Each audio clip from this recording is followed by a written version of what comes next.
One day, an older woman who wishes to become an adoring grandmother is intrigued when her eyes fall on a set of three lonely barefoot triplet girls playing by the pond near her house.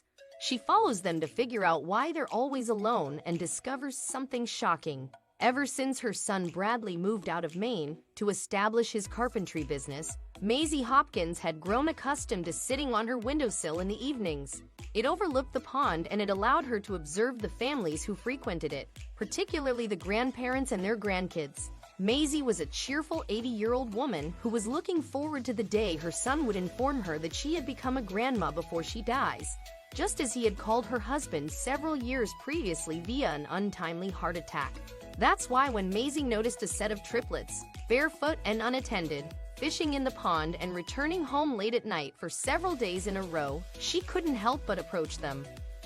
The girls appeared to be no older than 7, and they were dressed in pink floral dresses and round glasses. "Hello, girls," Maisy greeted as she approached them, a broad grin on her face. "My name is Maisy Hopkins. I live in one of the houses near the pond. What are your names?" "Good day, Mrs. Hopkins. My name is Sally." One of the girls holding the fishing rod introduced herself. "They're my sisters, Beth and Claire." "You have a lovely name, Sally," Maisy commented quietly. "Actually, I am a little worried about you and your sisters. Did you know that walking barefoot is bad for you? You might get hurt." "But I don't want Beth to feel lonely," Sally sighed. "So Claire and I decided not to wear sandals." "What?" Maisy was puzzled. "I'm sorry, honey, I don't understand. Why would Beth feel that way?" "Because she broke her sandals." And, before Sally could finish her sentence, Beth covered Sally's ears with her tiny hands and whispered something. Maisy stared at them, puzzled, unable to comprehend what was happening.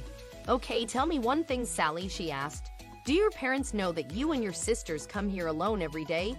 "I'm sorry, but we have to leave," Sally replied, lifting her small plastic tub containing a few tiny fishes they caught. The girls vanished in an instant, and Maisy was left wondering why they were always alone. The next day, as she watched the girls leave, she followed them to find out why. After a few minutes of following them, she noticed them stop by an old run-down house on the edge of the forest in their area. They opened the door and went inside. Maisy walked slowly to the door with exhausting steps, panting by the time she got there. "Hello, is anyone home?" she called out, breathing heavily as she knocked on the door. "I'm Maisy Hopkins. I met Sally and her sisters and I got them something." Maisy had expected an elder to answer the door, but when the door opened, Sally stepped out. "Hello, Mrs. Hopkins. Oh, sweetheart, can I come inside? I feel a bit tired," Maisy requested. The small girl nodded and guided her inside. Maisy followed her, and she saw the deplorable conditions Sally and her sisters were living in. The entire house smelled like rotting fish, with a garbage can overflowing in the main room and clothes strewn on the floors. "Where are your parents, honey?" Maisy asked Sally, shocked by the condition of the house. "Mommy doesn't live with us. She went to an angel when I was born, and Daddy is away on a business trip. He said he would be home soon." "Oh dear, so you're by yourself," Maisy gasped. "Don't worry, Sally. I can help you and your sisters until your daddy comes home, okay? And guess what? I've got something for all of you," she said, gleefully swinging her bag. "Call Beth and Claire fast. I got you girls new shoes and a delicious pie." "Really?" Sally smiled brightly at her. "Yes," Maisy reassured her with a smile. Sally ran to her sisters and brought them to the living room where Maisy opened her bag and took out the 3 pairs of yellow shoes she bought from the market that morning. She helped the girls put them on and she saw how happy they looked. "Thank you, Mrs. Hopkins," the little girls cried in unison as they gazed at their new shoes. And Maisy couldn't control her tears at that point. She had always wanted to be a grandmother, and she felt like Sally and her sisters were a blessing to her in disguise. "Shall we have the pie, girls? Did you happen to eat anything? I'm guessing you must not have had a proper meal in a while since you're alone." "We know how to cook, Mrs. Hopkins," Sally said proudly. "Because Daddy is usually away, he taught us how to cook.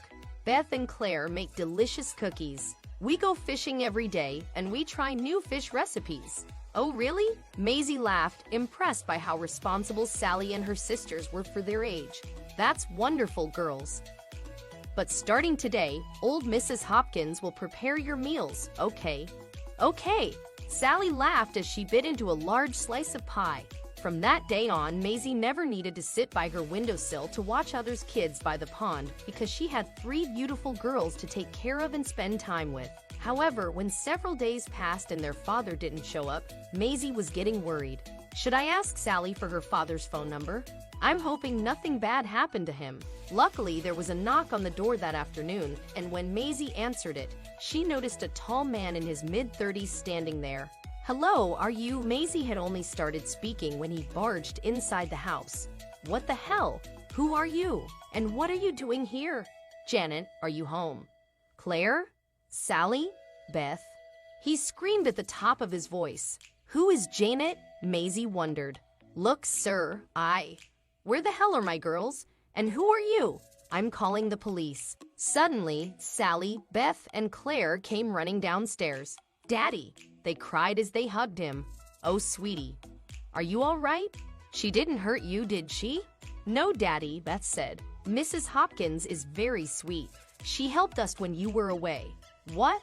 The man was surprised. Where's Aunt Janet?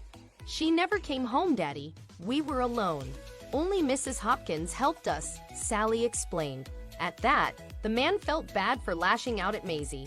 I'm so sorry for the outburst, ma'am. I don't know you, so I was a little scared. My name is Leo Hodges.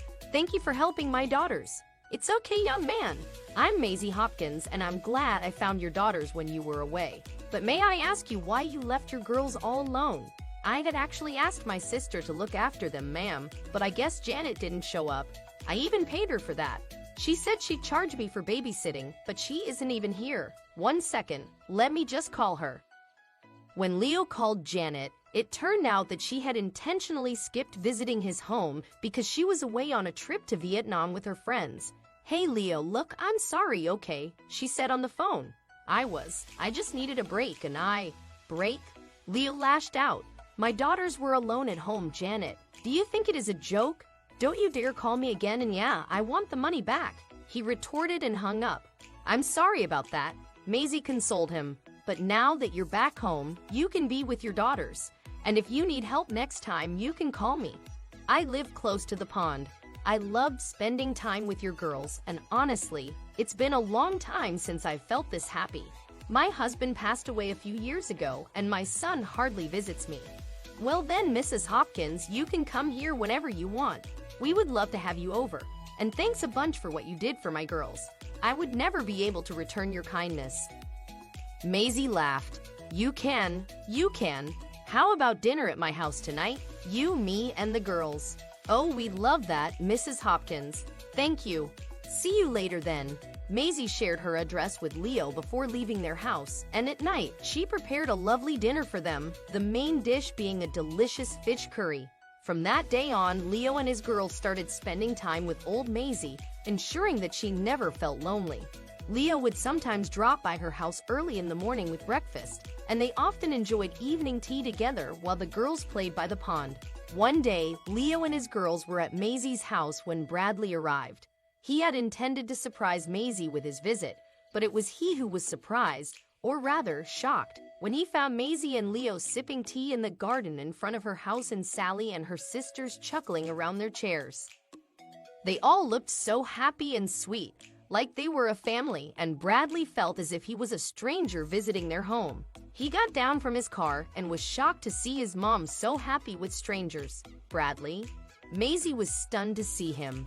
I thought you would never be able to make time for me. How come you're... Who are they, Mom? Bradley whispered angrily. Shut up, Bradley. When you weren't here, Leo and his daughters became a family to me.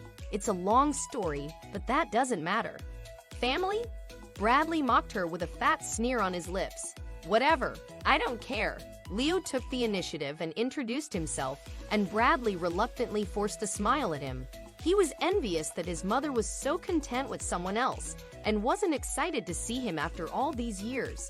It was at that point that he realized that things like family are far more important than money. He had left Maisy alone and prioritized his work all this time, and he now regretted doing so. From that day on, Bradley changed for the better. He genuinely thanked Leo for staying by Maisy's side and became good friends with him.